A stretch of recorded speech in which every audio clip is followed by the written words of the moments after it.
Deutschland über alles. I don't know any of the words, but just like the melody. I assume that was written like 1946. God Bless America would almost make more sense. Yeah, I agree. Like it's like a little bit more about America than just a war that's ending. Absolutely. You know, a little easier to. That's also hard to sing, but it's a better tune. Yeah. You a singer?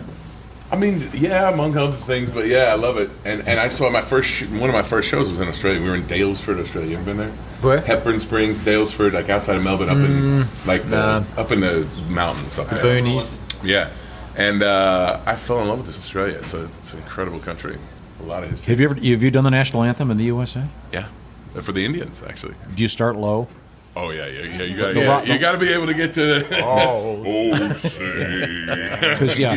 Say, Rockets Red Glove. Hey, somebody's got it. Okay. Are you? Australians, all let us bring joys. We are young and free. Golden soil and wealth to toil. And home is girt by sea. Kangaroos, koalas, and Tie me kangaroo down, sport. Tie me kangaroo down, catch a wallaby. Tie me kangaroo down, sport. Tie me kangaroo down. Another terrible interview. You're welcome. He's a good sport, this guy. Haven't started yet. Our guest is a very fine driver. He is Will Power. And for some reason, I don't know why Will and Drew were singing various national anthems, but that's okay. We're cultured. We were talking about Will earlier. I was somewhat surprised that Will is not familiar with the song Lady Willpower. Oh, I am now. Now I introduced it to First it. one's like for years. That's years ago. I've been aware of that song for about a decade. Yeah, that's because we played it for you. These guys had never heard it. I've never heard that song. Gary Puckett and the Union Gap. Lady Never heard of Gary Puckett either. Yeah, I mean, Puck. Kirby Puckett's brother. Yeah, that's right. After the lawsuit, they stopped playing it. So. Now, there's names are interesting, and there's a guy named Stingray. Yeah. That's driving, and then your name also means something else. Willpower. Was that deliberately done by your folks for a reason? No. Well, I was named after my great-grandfather, William Stephen Power, and I think they called him Willpower. But I wish my name was William now. I really do. Yeah. Because it's very confusing for people, the whole willpower thing. So I would change my name. If I did it over again, I'd just... Maybe Billy Power. William down. William Power. William Power. Great to have you back in Indianapolis. And looking forward, of course, to the 107th running of the Indianapolis 500. You got to be super psyched. What's going through your head right now? Sort of electricity and stuff. I noticed you blowing your nose for 5 minutes. I thought you were going to answer mucus. Yeah, I was going. Yeah, that would have been much funnier. That would have been better. No, what's going through my head? I mean, it's an ultra competitive field. A lot of guys capable of winning. I think it'll be a day of who makes the least amount of mistakes. On pit lane, out in the track.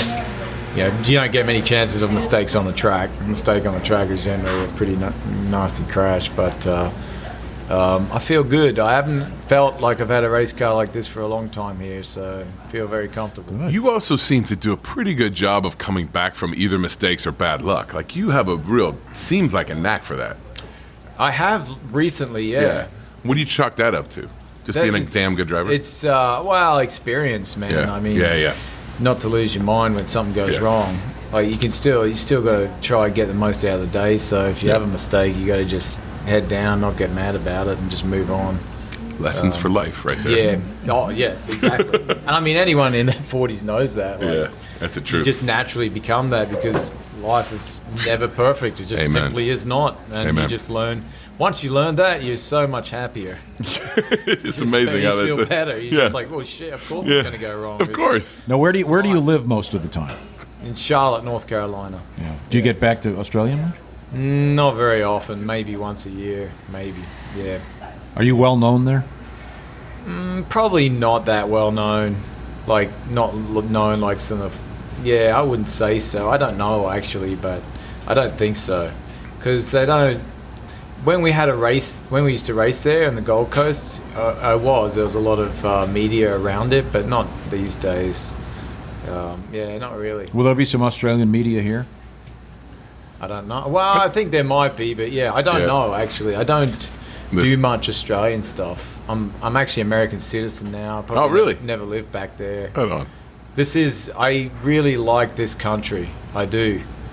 I believe it is the best country in the world for opportunity in anything, in sport, in business. Like you can seriously, if something works here, just because of the population. Sure. And, the way this country is. I mean, you think about Australia, it's 25 million people. And over here, what's it, 300 million? Yeah. So if you make something work here, it'll work. You got really, a great career. Yeah, a lot of stuff. It's interesting that's what when I did a movie and a couple movies. In fact, one time I got stuck with John Cena and 11 other people in the highest building in an elevator in the highest building in Brisbane, that big one right on the river, and they had to hand crank us down for 45 minutes. You can imagine me and John Cena alone. That would be 11 other. We were done. Did they ask you to go first? What did you say to him? Yeah, well, we were working on a movie called The Marine, so we had just finished our day, and we were like, all right, let's get out of here. And then it was like, uh-oh, that's not going. But we could, anyway, Brizzy. We love Brizzy. Yeah, Brizzy. But, yeah. It's pretty cool. I agree. And since we're on the American Forces Network, going all out over the world, and they'll appreciate you saying that, I think. Yeah. Now, another blue-eyed guy. Yes. Your dominant species by right far. now. We were noticing this is the one stat they don't have here at the Speedway. There are almost, I think, except for like 3 people we've interviewed today, they're all blue-eyed guys like you. That's strange. What's that about? That's a stat. I'm going to call Bill Nye. That's a stat we have Science to know. guy. Now, the one thing, speaking of the way you look, we were asking you if, not to imply that it's not bad. great. I mean, you're very handsome, man. Yep. You could play John F. Kennedy. Oh, Look at that. Oh, absolutely. John F. Kennedy. Yeah, you look a lot like him. You got to really? Yes, look at that. That's the last Maybe guy Bob. who said that. So the question is, what actor would play you if they were doing the Will Power story? I'm available. Yeah, I mean, Yeah, I don't know anymore. A lot of people used to say you look like Tom Cruise, I can see when I was that. Oh, younger. yeah. I can totally see that. but yeah.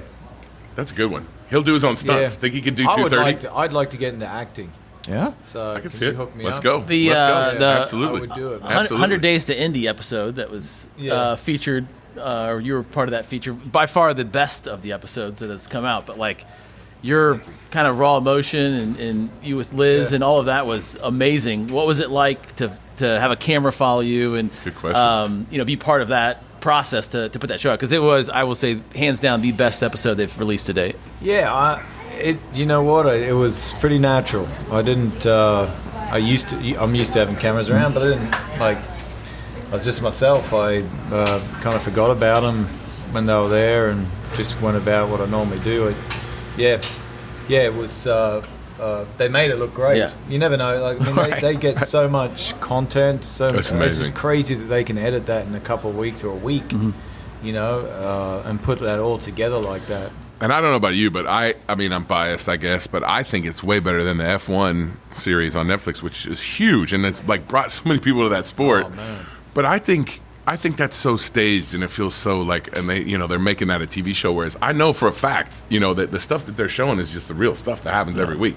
Yeah, here, like, On IndyCar has a lot of characters, a lot of accessibility, and it's a much more competitive sport, not because the drivers are better or anything, just because of parity. Everyone has the same stuff. So anyone can win. It'd be like Formula One just having everyone in Red Bull cars. Yeah. And it'd be way more interesting. Totally. Way more Absolutely. interesting because you know one guy is not going to win every race, just simply not possible. So I think IndyCar can do really well with this show. Yeah. The rawness of the show, I think, in the fact that they like pick a couple people and follow them, as opposed to Formula One, which is mass amount of film, and then you get to the end of the year and you're like, what story can we put together? Like, Right. Yeah. you're targeting a race and and a couple people, and I think it brings out raw emotion and even the family side of it. The Graham Rahal thing, he couldn't have been more relatable when he gets up and talking about his back hurting, he's old, he's never had abs. I'm like,